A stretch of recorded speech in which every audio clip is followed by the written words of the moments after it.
नमस्कार आप सभी को। इस सेशन में हम एक ऐसी टेक्निक सीखेंगे जिससे कि हम बोट एंड स्ट्रीम के काफी सारे सवालों को बहुत आसानी से सॉल्व कर पाएंगे। तो हम तीन केसेस यहां पर देखते हैं, एक है अपस्ट्रीम, एक है स्टिल वाटर और तीसरा है डाउनस्ट्रीम, है ना। बोट या तो अपस्ट्रीम चलेगी या स्टिल वाटर में चलेगी या डाउनस्ट्रीम चलेगी, तीन ही केसेस हो सकते हैं। अगर मैं अपस्ट्रीम स्पीड की बात करूं तो अपस्ट्रीम स्पीड होती है बोट की स्पीड माइनस स्ट्रीम की स्पीड। स्टिल वाटर में जो बोट की स्पीड है वो x है, और जो डाउनस्ट्रीम स्पीड होती है बोट की स्पीड प्लस स्ट्रीम की स्पीड, राइट, ये होती है। अगर हम इन तीनों टर्म्स को ध्यान से देखें, ये स्पीड की बात है, स्पीड है ना, स्पीड लिखी है मैंने ये। अगर हम इन तीनों को ध्यान से देखेंगे तो यहां से यहां तक जाने में y ऐड हुआ और यहां से यहां तक जाने में भी y ऐड हुआ है, राइट। यानी कि ये तीनों के तीनों टर्म्स किसमें है, एपी में, यानी अरिथमेटिक प्रोग्रेशन में, राइट। ये तीनों टर्म्स किसमें है, एपी में है। और जब तीन टर्म्स एपी में होते हैं ना, तो उसका जो रेसिप्रोकल होता है वो किस में होता है, हार्मोनिक प्रोग्रेशन में, यानी एचपी में। तो अगर मैं इन तीनों का रेशियो ये ले लूं तो जो इनके रेसिप्रोकल का रेशियो होगा वो इनके टाइम का रेशियो भी होगा, अगर मैं डिस्टेंस को कांस्टेंट मान लेता हूं।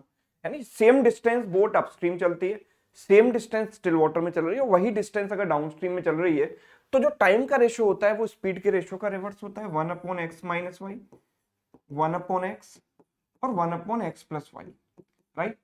तो ये जो तीनों टर्म्स होंगे वो किस में होंगे, एचपी में। तो आपको ये पता होना चाहिए कि एपी का जो रेसिप्रोकल होता है वो एचपी में होता है, राइट। सो ये जो मिडिल वाला टर्म होता है ना, मिडिल वाला term, that is nothing but the harmonic mean of these two terms. Let suppose this term is A, this term is B, so this term will be harmonic mean of these two. So what is harmonic mean of AB? 2AB upon A plus B, right? 2AB upon A plus B. इतनी बात समझ में आई। चलिए अब जरा सवाल देखते हैं, सवाल में इन चीजों को हम अप्लाई कैसे करें।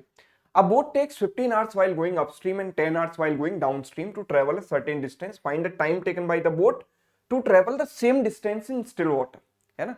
तो हमने वही तीन चीजें लिखी, अपस्ट्रीम, स्टिल वाटर और डाउनस्ट्रीम, राइट। जिस ऑर्डर में लिखी थी उसी ऑर्डर में लिखी। अपस्ट्रीम चलने में उसको कितना टाइम लगता है, 15 आवर्स, तो this is 15 hours. Downstream same distance चलने में उसे 10 आवर्स लगता है। हमें यह बताना है कि सेम डिस्टेंस अगर वो स्टिल वाटर में चले तो कितना टाइम लगेगा। तो हमें पता है कि ये जो तीनों टाइम होते हैं वो किस में होते हैं, एचपी में होते हैं। तो जो मिडिल वाला टर्म होता है वो इन दोनों का हार्मोनिक मीन होता है। तो हमें कुछ भी इक्वेशन वगैरह कुछ भी मानने की जरूरत नहीं है, कोई इक्वेशन करने की जरूरत नहीं है, हमें सीधे सीधे करना है 2ab upon a plus B, यानी 2 इंटू 15 इंटू 10 अपॉन 15 प्लस 10 25। ये हो गया 150, जो 25 से गया 6 बार, 6 इंटू 2 हो गया 12। एक सेकंड में आपका आंसर आ जाएगा, ऑप्शन ए, डन। और देखिए एक और एग्जांपल कर लेते हैं। A boat takes 18 hours to travel certain distance upstream. Ratio of downstream speed to upstream speed is 3:2. Find the time taken to cover the same distance in still water. अब यहाँ पर डायरेक्ट इंफॉर्मेशन नहीं दी गई है, indirect दी गई है।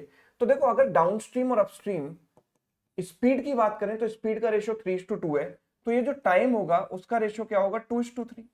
Time का ratio speed के रेशियो का उल्टा हो जाएगा, as the distance is constant.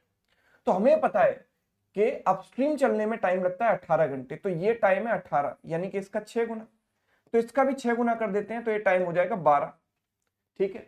तो स्टिल वाटर कहां होता है, बीच में आता है, यहां लिखते हैं हम अपस्ट्रीम, यहां लिखते हैं डाउन, यहां स्टिल वाटर और यहां लिखते हैं डाउनस्ट्रीम। तो स्टिल वाटर वाला जो टाइम होता है वो इन दोनों का क्या होता है, हार्मोनिक मीन होता है। तो हमें सिंपल ये करना है 2 into 12 into 18 upon 12 plus 18, 12 plus 18 is what 30, right. 6 से गया 3 बार, 6 से गया 5 बार, तो जो मेरा आंसर होगा वो कितना हो जाएगा, 72 अपॉन 5, यानी 144 अपॉन 10, यानी 14.4 आवर्स।